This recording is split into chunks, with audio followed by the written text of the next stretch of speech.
Okay, here's the after. I thought the last video was recording while I was taking everything off. So here's the shingle taken off the front. It's right there. So here's some of the lateral damage. Shoot, it's hard to... If you can see that pulled up right there. And then, like I said, this crack was here, but just lifting it up caused, residual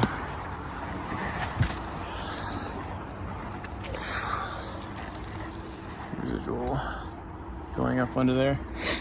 So this should have been in the last video, but it stopped recording. But these, I couldn't just unnail this and then pull it out. This was sealed underneath to the underlayment, and so I had to work it a little bit more with the pry bar, which extra work results in things like this. Also potential damage to the underlayment, the ice and water shield, and things like that. So I'll take some photos for you.